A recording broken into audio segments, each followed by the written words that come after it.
ماشاءاللہ محترم جناب ناصر گوگر صاحب جو آنے والے معزز مہمانوں کا شکریہ ادا کر رہے تھے، میں بھی اپنی طرف سے انتظامیہ کی طرف سے آنے والے تمام معزز مہمان پروفیسر عبدالوحید براچہ صاحب، اسی طریقے سے ڈاکٹر صاحب اور ہمارے آج کے مہمان حضرت مولانا اکرم عثمانی صاحب دامت برکاتہ العالیہ اور دیگر جتنے بھی تمام مہمانان گرامی ہیں، تمام کا دل کی گہرائیوں سے شکریہ ادا کرتا ہوں۔ اب میں بلا تاخیر آج کے مہمان خصوصی محترم جناب جو کافی ماہر ہیں سیاست میں بھی اور مذہب میں بھی، ماشاءاللہ اللہ تعالیٰ نے کافی علم دیا ہوا ہے، میری مراد جناب پروفیسر محمد طارق صاحب، وائس پرنسپل گورنمنٹ کالج وحدت روڈ لاہور، میں ان سے گزارش کروں گا کہ وہ تشریف لائیں اور آزادی کے لحاظ سے خطاب فرمائیں۔ محترم جناب پروفیسر محمد طارق صاحب۔ واجب الاحترام علماء کرام اور عزیز طلباء،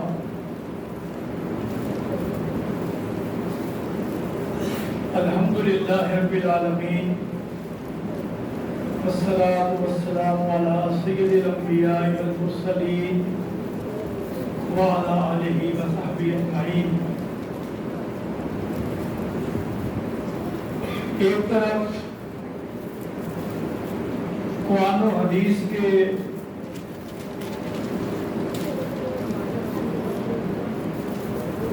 حامل علماء کرام تشریف فرما ہے اور دوسری طرف قرآن کی تعلیم حاصل کرنے والے جننے منع بچے، چونکہ چند منٹ اذان کے اندر ہیں تو میں بہت لمبی گفتگو نہیں کر پاؤں گا۔ آزادی کے حوالے سے میں یہ آپ کو بتاتا چلوں کہ آزادی ایک بہت بڑی نعمت ہے۔ یہ جملہ آپ نے اکثر و بیشتر سنا ہے۔ میرے ایک دوست جو مدینہ یونیورسٹی سے فاضل ہیں، وہ ایک واقعہ بیان کر رہے تھے کہ مدینہ یونیورسٹی میں جب ہم طالب علم کے طور پر داخل ہوئے تو استاد محترم نے کہا کہ اپنا تعارف کروائیے، تو وہ کہنے لگے کہ میں نے کچھ انگلش میں، کچھ اردو میں، کچھ عربی میں ملا جلا اپنا تعارف کروایا۔ تو ایک طالب علم کھڑا ہوا اور وہ زاروں قطار رونے لگا۔ ماحول بڑا ہی رنجیدہ ہو گیا۔ جب ان سے استفسار کیا گیا تو انہوں نے کہا کہ وہ بوسنیا سے بوسنیا ایک ایسا ملک ہے کہ جہاں پر مسلمانوں پر ظلم و بربریت کے پہاڑ توڑے جا رہے ہیں، اور وہ کہتا ہے کہ میں بوسنیا سے ہوں اور میں نے مدینہ منورہ میں آ کر پہلی مرتبہ قرآن حکیم کو اپنی آنکھوں سے دیکھا ہے۔ میرے والدین اپنے آپ کو ایک کمرے میں بند کر لیا کرتے تھے اور ہمیں نہیں پتا کہ وہ وہاں پر کیا عبادت کرتے تھے۔ اس قدر وہاں پر خوف تھا، ظلم تھا۔ اگر کسی کو معلوم ہو جاتا کہ یہ نماز پڑھتا ہے تو اس پر ظلم کے پہاڑ توڑے جاتے، اور میرے والدین نے بالآخر کسی طریقے سے مجھے مدینہ منورہ یہاں تعلیم کے لیے بھجوا دیا، اور میں آج یاد کرتا ہوں کہ میرے والدین نے، میں نے نماز پڑھنا یہاں کا ادب دیکھا اور سیکھا، میں نے قرآن کی تلاوت کرنا یہاں سیکھا، میں نے قرآن کو اپنی آنکھوں سے پہلی مرتبہ یہاں دیکھا۔ میرے عزیزو، یہ ہے غلامی اور یہ ہے آزادی میں فرق۔ آج الحمدللہ ہم آزاد ہیں، ہم آزادی کی نعمت سے مالا مال ہیں، اندر آج بھی مسلمانوں کے جو حالات ہیں وہ آپ کے سامنے ہیں. اب تو آپ کے ہاتھوں کے اندر سوشل میڈیا ہے, آپ کے آئے دن جو واقعات نظر آتے ہیں. کشمیر کے اندر اس وقت مسلمانوں کے ساتھ جو ظلم و بربریت روا رکھی جا رہی ہے, بچوں کے ساتھ, عورتوں کے ساتھ, تحریک پاکستان کے اندر 18 لاکھ مسلمان خواتین و مرد کی شہادت ہوئی ہے. یہ کوئی چھوٹا فگر نہیں ہے, جن میں سے مشرقی پنجاب میں 10 لاکھ کے قریب خواتین و مرد کو شہید کیا گیا. جو مشرقی پنجاب انڈیا کا حصہ ہے, اور یہ سازش کے تحت تقسیم کرتے ہوئے پنجاب کو دو حصوں میں, جہاں کے مسلمانوں کی اکثریت تھی. اور اس میں آپ اس بات کا خیال کریں کہ 95,000 وہ خواتین ہیں جن کو اغوا کیا گیا اور ان کی عصمت دری کی گئی. ہمارے اسلاف نے یہ قربانیاں دے کر اس ملک کو حاصل کیا, جس کی قدر و قیمت کا ہمیں اندازہ نہیں ہے. ہم بڑی آسانی کے ساتھ یہ بات کہہ دیتے ہیں, میں بڑی معذرت کے ساتھ. آج مجھے اس بات کی بڑی خوشی ہے کہ ایک مسجد کے اندر, ایک مدرسے کے اندر ہم پاکستان کا دن منا رہے ہیں, ہم آزادی کا دن منا رہے ہیں, اور آج ہم نے ہم نے مقصد حاصل کیا ہے. ورنہ انگریز نے یہی تو کام کیا تھا. وہ ایک ایسٹ انڈیا کمپنی کے ذریعے سے بر صغیر میں داخل ہوا, اور داخل ہو کر اس نے وہاں پر قبضہ کیا, اور قبضہ کرنے کے بعد اس کو کوئی پریشانی نہیں تھی کہ مسلمان اپنے مساجد کے اندر نماز پڑھے, روزہ رکھیں, زکات دیں. ان کاموں سے جو ان کو کوئی تکلیف نہیں تھی. وہ اسلامی نظام کا قیام کا نعرہ تھا کہ جس پر تکلیف تھی, جس پر پریشانی تھی.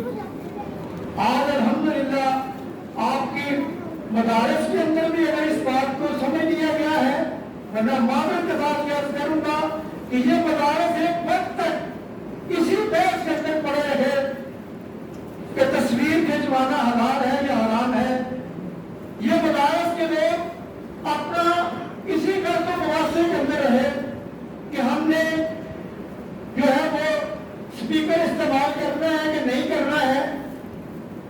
لیکن آج اللہ جو کام کرتا وہ مکروا و مکر اللہ واللہ خیر الماکرین. ان کی چالیں اپنی تھی, لیکن اللہ جو چال چلتا ہے وہی چال غالب ہوتی ہے اور وہی حتمی چال ہوتی ہے. الحمدللہ آج ہم مایوس نہیں ہیں. ہم یونیورسٹیوں میں لوگ بھی دیکھ رہے ہیں کہ یونیورسٹیوں کے اندر بھی اللہ کے فضل سے قرآن کی تعلیم دینا شروع ہو گئی ہے. یہ بڑی خوشحال بات ہے. مدارس کے اندر علوم دینیہ کے علاوہ علوم عصریہ کو پڑھانا شروع ہو گیا ہے. یہ بڑی خوشحال بات ہے. ورنہ آپ دیکھیے, ہم بات کہتے تو ہیں, لیکن آپ جس مسجد کے اندر بیٹھے ہیں, جس اے سی کی ٹھنڈک محسوس کر رہے ہیں, جس اسپیکر کی آواز سن رہے ہیں, جہاں بڑی خوشی کے ساتھ آپ ویڈیو بنا رہے ہیں, یہ سارے کام یونیورسٹی کے لوگوں نے کیے ہیں. یونیورسٹی کے وہ طلباء, یونیورسٹی کے علم, وہ علم, ٹیکنالوجی کا علم, سائنس کا ہی حاصل کرنے والوں نے. لیکن ضرورت اسی وقت کی تھی کہ ان دونوں کو ایک پلیٹ فارم پر اکٹھا کر دیا جائے.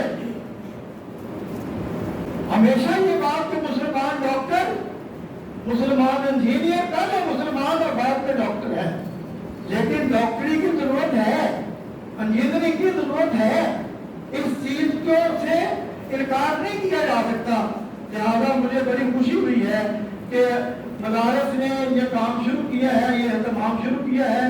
اور الحمدللہ آج آپ کو اسی میڈیا کے ذریعے سے پتہ چلتا ہے کہ ڈاکٹر اسرار احمد کون تھے.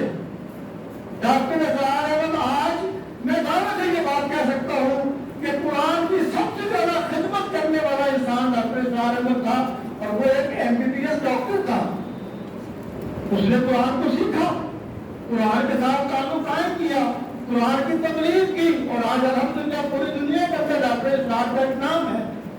آج بہت سارے انجینئر بھی ہیں، ڈاکٹر بھی ہیں، الحمدللہ وہ دین سیکھ رہے ہیں۔ اسی طرح جو ہمارے علماء ہیں وہ فن سیکھ رہے ہیں۔ یہ ہے حقیقی آزادی کا یہی مقصد تھا کہ ہم ان کو اکٹھا کریں۔ ادروائز یہ جو مدارس کا نظام بالکل الگ تک کر دیا گیا، یونیورسٹیوں کا نظام، جدید نظام بالکل الگ کر دیا گیا۔ اسی لحاظ سے ضرورت اسی عمل کی تھی کہ نظام تعلیم کو قریب لایا جائے، دین بھی سکھایا جائے، دنیا بھی سکھائی جائے۔ یہ بلڈنگ جو ہمارا جو بنی ہوئی ہے، یہ چاہے کتنا ہی خوبصورت قرآن پڑھنے والا، حدیث پڑھنے والا ہو، وہ بلڈنگ کو نہیں بنا سکتا۔ بلڈنگ کے لیے تو سول انجینئر کی ضرورت پڑے گی، اس کے لیے سائنس اور ٹیکنالوجی کی ضرورت پڑے گی۔ لہذا انہیں بچوں کو بھی، اور الحمدللہ ایسی تنظیمیں بن گئی ہیں جنہوں نے آغوش کے نام سے یتیماں کی کفالت کے نام پر قرآن کی حفظ کی تعلیم بھی دے رہے ہیں، قرآن کی بھی تعلیم دے رہے ہیں، علوم حدیث بھی سکھا رہے ہیں، ساتھ ساتھ جدید تعلیم بھی سکھا رہے ہیں۔ اللہ تعالیٰ ہم سب کو، میں بہت ساری باتیں سوچ کر آیا تھا، ایک تو مجھے پتا نہیں تھا کہ میرے سامنے بہت چھوٹے بچے ہوں گے، ورنہ میں اس حساب سے بھی کچھ چیزیں تیار کرتا، لیکن وقت آپ کے پاس چونکہ بہت کم ہے، اذان کا وقت ہو جاتا ہے، زیادہ انہیں جملوں پر آپ سب نیک لوگ ہیں، آپ دعا فرمائیے کہ یہ ملک سلامت رہے۔ یہ ملک ہے تو ہم ہیں، لہذا اس ملک میں نفرت کی آگ کو، انتشار کی آگ کو، انارکی کی آگ کو ختم کرے، نفرتیں نہ پیدا کرے، محبتیں پیدا کرے، عداوتیں نہ بڑھائیں، دشمنیاں نہ بڑھائیں، لوگوں کو قریب کرے۔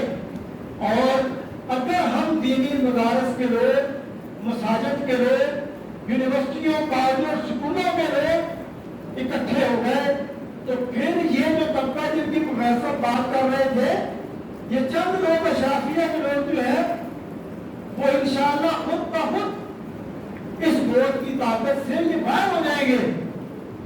ابھی تو یہ ہم کو لڑا کے اپنے مقاصد پورے کر رہے ہیں، لہذا ایک دوسرے کو گلے سے لگائیے، محبتیں بانٹیے۔ یہی آزادی کا پیغام ہے، یہی یوم پاکستان کا پیغام ہے، یہی آج کی آزادی کا پیغام ہے۔ اللہ تعالیٰ ہم سب کو عمل کرنے کی توفیق دے، اور ہمیں آپس میں پیار، محبت، الفت، ایک دوسرے کا عزت، احترام، وقار، اخلاق، یہ ہمیں برقرار رکھنے کی، ایک دوسرے کے ساتھ اخلاق کے ساتھ پیش آنے کی توفیق دے۔ واحد خدا دعوانا الحمدللہ رب العالمین۔